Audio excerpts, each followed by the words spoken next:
दोस्तों, बिहार की राजनीति इस वक्त काफी ज्यादा चर्चा में है और बिहार की राजनीति हमेशा से चर्चा में रहती है। और अभी खरमास का समय चल रहा है। खरमास जैसे ही बीतता है तो बिहार की राजनीति में बड़ा भूचाल आता है। कई बार लोग कहते हैं कि नीतीश कुमार क्या पलट जाएंगे, क्या नीतीश कुमार दही चूड़ा खाने राबड़ी आवास पर चले जाएंगे, 10 सर्कुलर रोड चले जाएंगे। अब तो वो 10 सर्कुलर रोड भी खाली हो रहा है। नीतीश कुमार से लालू प्रसाद यादव की दूरी भी बढ़ाई जा रही है। बहरहाल ये खबर के इतर एक और खबर काफी चर्चा में है कि एनडीए के घटक दल में से एक उपेंद्र कुशवाहा की पार्टी बिखर जाएगी। टूटने के कगार पर उपेंद्र कुशवाहा की पार्टी पहुंच गई। पहले उनके 3 विधायक बागी होते हैं, रामेश्वर महतो, माधव आनंद और आलोक सिंह। ये तीनों विधायक अब रडार से बाहर हैं उपेंद्र कुशवाहा के पार्टी से। पहले ये बयान देने से बच रहे थे, लेकिन कल एक बयान आया है। इस बयान के बाद से उनके पार्टी के अंदर लगभग भूचाल तय है। माधव आनंद और रामेश्वर महतो ने ये कह दिया है कि उपेंद्र कुशवाहा परिवारवाद की राजनीति करना शुरू कर चुके हैं। पहले अपने बेटे को मंत्री बनाया, सबसे पहले अपनी पत्नी को उन्होंने टिकट दिया, फिर बेटे को ना विधायक रहते ना एमएलसी रहते मंत्री बना दिया। अब उनकी जो बहू है, जो उनका नाम क्या है, साक्षी मिश्रा कुशवाहा लिखती हैं वो। अब उनको नागरिक परिषद का सदस्य जो है बनाए जाने का, उपाध्यक्ष बनाए जाने का प्रस्ताव दे दिया है।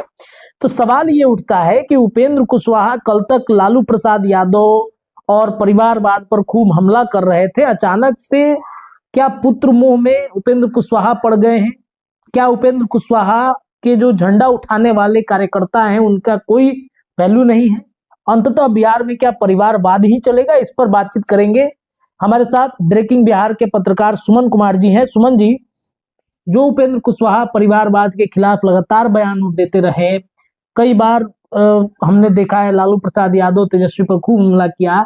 आज सुन रहे हैं कि उनकी बहू को नागरिक परिषद का उपाध्यक्ष के लिए प्रस्ताव भी भेज दिया गया है। क्या उनके पार्टी में मतलब परिवारवाद की पार्टी बन जाएगी क्या उनकी?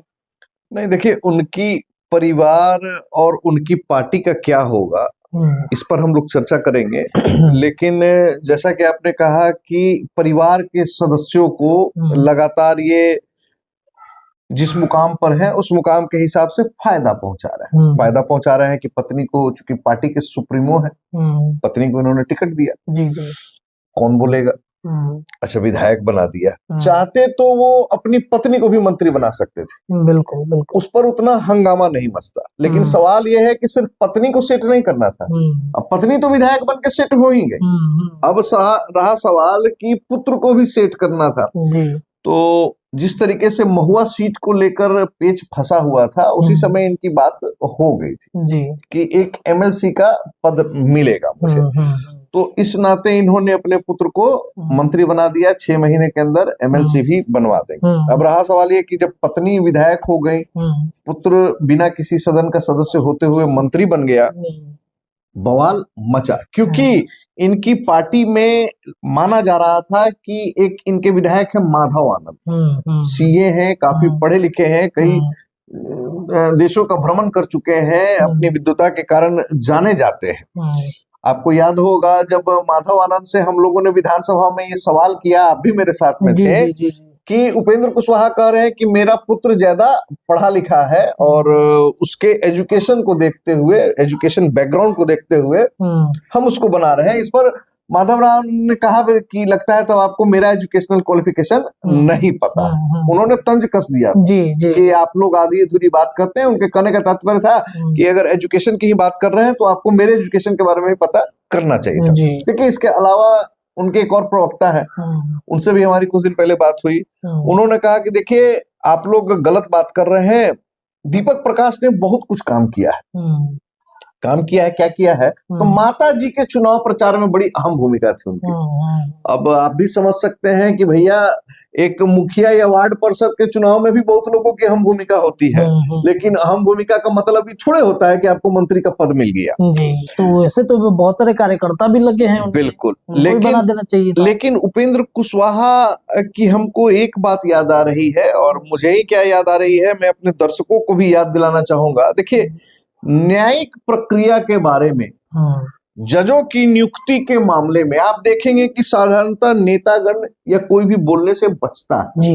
अदालत का मामला है, न्यायालय का मामला है, उस पर टिप्पणी करने से कोई भी बचता है। लेकिन उपेंद्र कुशवाहा एक मुद्दे पर लगातार न्यायालय को भी घेरने का काम कर रहे थे, कॉलेजियम सिस्टम। उनका कहना था कि कॉलेजियम सिस्टम में पूरी तरीके से भाई भतीजावाद चलता है और जो जज होते हैं वो अपने परिचित, अपने परिवार वालों और अपने सगे संबंधी को करते हैं और ये सिस्टम जो है, ये सिस्टम खत्म होना चाहिए और इसकी हम शुरुआत करें। देखिए, आप न्यायिक प्रक्रिया में क्या कुछ हो रहा है, आप उसको बदलने की बात कर रहे थे कि वहां भाई भतीजावाद चलता है, ऐसा आपने आरोप लगाया था।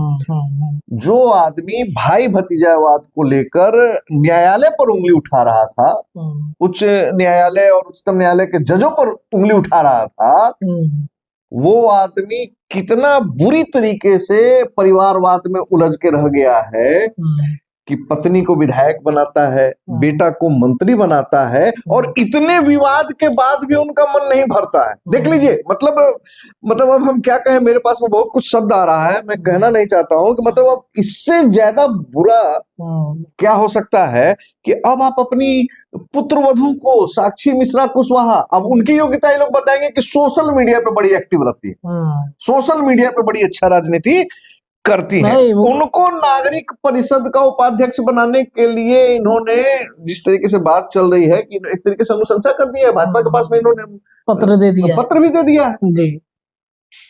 तो आप समझ सकते हैं कि ये किस प्रकार, अच्छा इनसे हंसी तो इनके कार्यकर्ताओं पे आती है।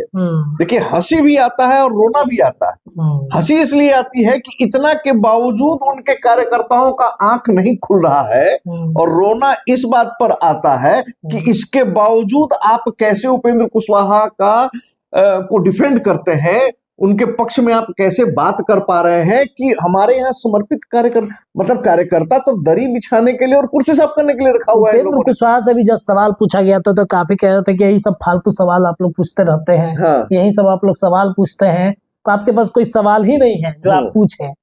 अब बिहार का इससे बड़ा दुर्भाग्य क्या होगा, लोकतंत्र का इससे बड़ा दुर्भाग्य क्या होगा कि ये राजनेता जिनकी पैदाइश संघर्ष के दम पर हुई है, लेकिन उनकी पीढ़ी इन्होंने लगातार परिवारवाद से दूर रहने की बात की है, समाजवाद का नारा दिया है, पूंजीवाद का विरोध किया है। जिन जिन चीजों का इन नेताओं ने विरोध किया है, उन सभी चीजों को इन लोगों ने एडॉप्ट किया है आगे चलकर। देखिए, सत्ता जो है ना, सत्ता रत्नेश बहुत देखे तो अच्छी चीज है, लेकिन सत्ता का नशा जो है ना, ये बहुत बुरा होता है।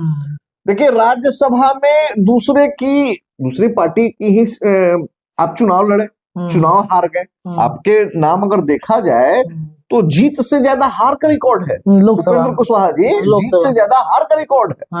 भारतीय जनता पार्टी में जब जब सटते हैं, एनडीए में सटते हैं, आपका कायाकल्प हो जाता है, खुद की क्षमता नहीं है। देखिए, हारे ही नहीं है, एक नौसुखिए नाचने गाने वाले व्यक्ति, ठीक है पवन सिंह पॉपुलर है लेकिन नाचते हैं, गाते हैं, सिंगर है, मतलब कलाकार है। एक कलाकार से आप हारे ही नहीं, आप तीसरे नंबर पर फेंके गए थे।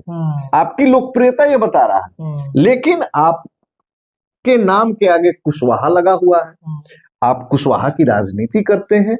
कुशवाहा की बिरादरी के नाम पर आपको भारतीय जनता पार्टी राज्यसभा भेजती है। कुशवाहा की राजनीति करने के बजाय आप परिवार की राजनीति शुरू कर देते हैं।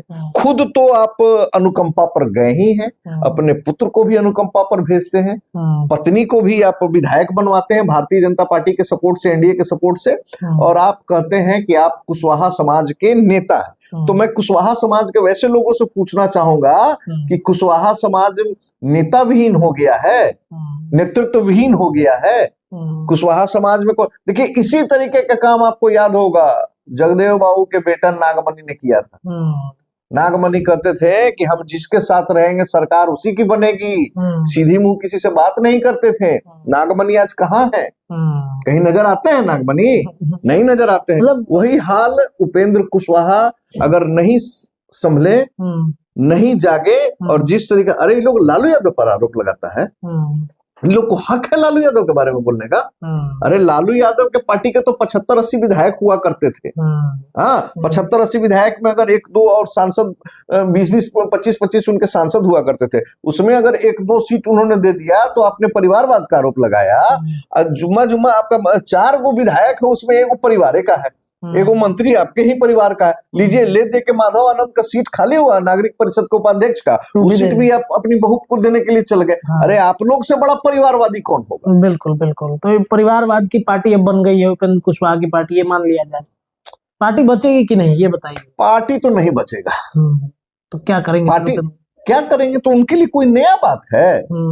कई बार गिर के उठे हैं, कई बार गिर के उठे हैं, फिर गिरेंगे, फिर उठेंगे। देखिए, इनको बीच में अभिमान भी हो गया था कि मेरे कुशवाहा समाज मेरे कारण जो है, हम जहां रहेंगे कुशवाहा समाज उधर रहेगा। और मतलब ये कुशवाहा समाज में मैंने देखा है कि बहुत सारे नेता हैं जो कहते हैं खुद को कि कुशवाहा के बड़े नेता हम हैं। चाहे सम्राट चौधरी की बात कर ले हम, चाहे नागमणि की बात आपने अभी चर्चा की, चाहे आप उपेंद्र कुशवाहा की बात कर लीजिए। जेडीयू में आइए तो जेडीयू में कई नेता हैं जो कहते हैं कि कुशवाहा के बड़े नेता है। मतलब ये जाति के अंदर इतना ज्यादा विघटन हो चुका है कि ये कभी एकजुट हो पाएंगे कि नहीं हो पाएंगे? नहीं, देखिए, कुशवाहा समाज बहुत जागृत समाज है। बिल्कुल, मैं आपको बताता हूँ, कुशवाहा समाज अपने एकता के कारण भी जाना जाता है। देखिए, जिस प्रकार से सवर्णों का सत्ता रहा और 1990 तक, उसके बाद से आपको सत्ता ट्रांसफर हो गया ओबीसी की जाति पर, यानी कि आप यादव और कुर्मी के बारे में आप कह सकते हैं कि लालू यादव और नीतीश कुमार ने उनका प्रतिनिधित्व किया।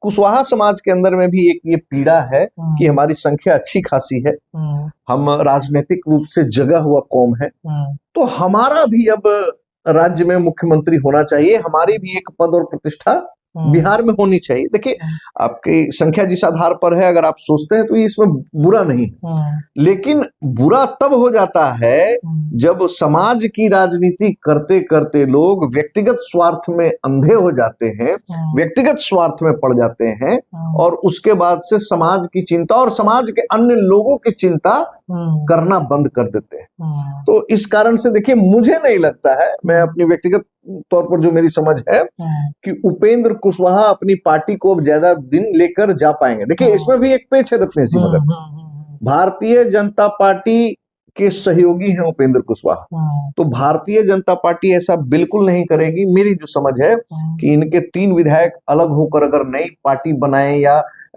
अलग होकर चाहे कि भारतीय जनता पार्टी में शामिल हो जाए, तो भारतीय जनता पार्टी ऐसा नहीं कुछ करने देगी। ये संभव है कि इनके तीनों विधायक एक अलग अपना विधानसभा में स्थान प्राप्त कर ले, अलग पार्टी की 2/3 बहुमत तो हो ही जाता है, इनसे अलग होके एक अन्य गुट के तौर पर अपनी पहचान बना ले, एनडीए को ही सपोर्ट करेंगे। लेकिन हाँ, उपेंद्र कुशवाहा को गिनाने के लिए कितने विधायक रहेंगे ये अब आप भी समझ रहे हैं। चलिए देखिए, तो उपेंद्र कुशवाहा की पार्टी अब परिवारवाद की पार्टी बन गई है, पार्टी खत्म, उनके विधायक अब अलग हो चुके हैं। क्या उपेंद्र कुशवाहा के पार्टी के विधायक जो बागी हुए हैं उपेंद्र कुशवाहा मनाने में सफल होंगे या नहीं, ये देखना बड़ा दिलचस्प होगा। फिलहाल इस खबर के लिए इतना ही। अपनी राय आप कमेंट में दे सकते हैं। बहुत बहुत शुक्रिया।